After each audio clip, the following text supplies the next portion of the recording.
So also, I remember reading like an article. I found something in the rap pages about your influences, and you were saying that sorry, not well, Kaz might maybe, but you were specifically mentioned Melly Mel and Rakim Yeah, as yeah, like yeah. your greatest influences. So Hmm. I wanted to ask you, man, are And there later any other? Biggie. Sorry, what? Biggie later. Biggie later. Okay. Yeah. So what made them special to you? The type of well, for the time when Melly Mel was doing his thing, I'm a little guy. These are older guys to me. These are big guys to me. So I'm Yeah. looking at Kumo D. I'm looking at him. I'm looking at all the cats of that time. There was a guy that I loved. He wasn't one of my major influences, but I loved him, and I think LL got his first style from him. He made that Tila Rock. Tila Rock. Right. Right. Right. Right. Tila Rock. It's yours. Yeah. It's yours, and LL's first record, or one of his first records. I hope he don't kill me for this, but No, we no, all but thought it's well, no. We people know. Yeah. Yeah. we thought it was a bite It was a bite. off Yeah. of. Yeah. People know. Yeah. That's Yeah. what we thought. But Yeah. so in that time, I'm looking at them. I loved Kumo D, but Melly Mel was just for me. He was more in your face, and he was a more prolific songwriter. Like when he wrote White Line, that was totally different than anything he had done. But prior to that, when he wrote Don't Push Me, because I'm close to the edge, that was different than anything that he had done, that the group had done prior to that, or that was being done in hip hop. So I was influenced by that with him. Got you. He was a great MC for his time. He was a great songwriter for his time, and he was very aggressive and in your face Got you. also. You know what I mean? So that was Melly Mel. Rakim changed the paradigm. I came home from school one day. My man was in the crib. My man J. Cool, God bless J. Cool. Um, he said, "I got something you got to hear. Lafayette Gardens Projects in Brooklyn." I said, "What?" He takes the tape, he put it in. We listened to that shit into the night. It was like that. Really? Damn. We listened to it. It was Yeah. No, no, no. My melody. that shit, check out my melody. I Yeah. was like, Yeah. oh shit, I got to switch this up. I got to Yeah. upgrade my shit. I got to, because he was the first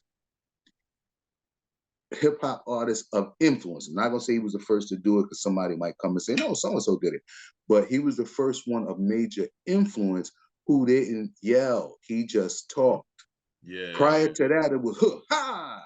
Right. Sucker Right. MCs who did not learn. Hoorah. It was all of that shit. You know what I mean? Which Right. I love. Right. But when he came with, I came through the door. I said it before. Niggas was like, I ain't never heard nothing like this before. I gotta Yeah. change. I gotta upgrade my shit. And it literally, I don't know about artists today, but at that time, it was very competitive. So you saw things and heard things, and you're like, oh, I gotta step my game up. I don't think they think like that at all now. They're No, like, not get at all. money, No. No. Not And at I all. understand, You getting money. Money blinds you. So I understand, But we were competitive. So when I heard that shit, I was like, I gotta step my game up. You know what I mean? Because he was the truth. And I'll tell you something else. I've always wanted to say this. I've never heard it said. Might have been said, but I've never heard it said. In the time when major hip hop icons were battling each other, nobody wanted to battle Rakim. Mm. They never uttered his name on no battle shit. Not Coogee Rap, not Big Daddy Kane, not KRS-One, not Kumo D. They may have said it to each other and in other rap circles that I'm not privy to, but publicly, there was no throwing out the fish hook, being like, yo, Rakim, you want it? Let's get it. I never heard it. I So never heard I'm it. curious, right? How do you Yeah, feel as a Brooklyn nigga, right? yeah, Because Rakim coming from Long Island, right? right, Am I correct? right. He But had he's Brooklyn also, essence. but that's what I'm He saying. had So, Brooklyn. but he's running with four green dudes, right? Or something like this. Yes, yes. His So, whole vibe is Brooklyn. And okay. crack took Brooklyn everywhere. Because I Mm, remember a lot of neighborhoods in New York pre-crack, post-crack. And I saw the Brooklyn vibe of how we get down in those areas post-crack significantly different. I saw, people might get mad at me, but I saw neighborhoods that wasn't tough.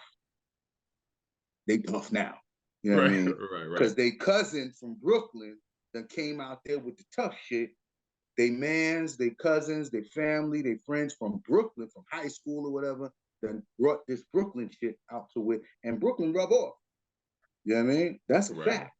Back in the days, they one thing I'm picking up Brooklyn, but I'm You I'm a are. New Yorker. I'm a New Yeah. Yorker first and foremost. Let me say Right, that. right. You know, I'm Universal House of New York. You But know you what I mean?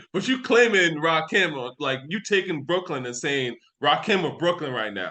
Yeah, I'm yeah, fucking with yeah, you. I know yeah. what you. Yeah, When he was when he was on the back of that album, what's I forget which album it was with them. They were in Fort Greene Park, and I think the real 50 Cent was on the back of that cover. There was a bunch of guys on the back of that was cover. it the Follow Leader? Oh, anyways, go ahead, go ahead. It's something. Anyways, I know what you're That talking about in my mind. I think it was Maybe in Pay in Fort Full or Greene some shit. Park that they did that. Yeah. But yeah, that shit, you know, even though that I Ain't No Joke was done, I believe, out on Jamaica Avenue in Queens, to me that shit felt like downtown Brooklyn. Okay. It felt like Albee Square Mall all day. You know what I mean? So I embrace Rakim like he's from Brooklyn. He had a heavy impact on Brooklyn. I don't know that he had at that time the impact on Long Island that he did on Brooklyn. I don't know. I'm Mm. not from Long Island, but I know in Brooklyn, and then a lot of 5%ers from Brooklyn. He's a 5%er. They're 5%ers, so that kind of linked up as well, kind of spread it out even more. But Right. his vibe was Brooklyn all day. To me, his vibe was Brooklyn all day.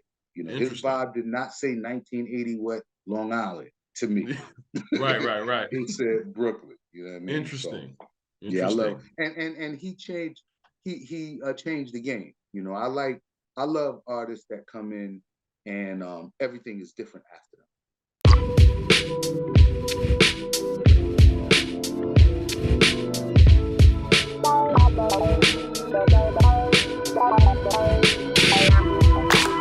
I can't seem to find my way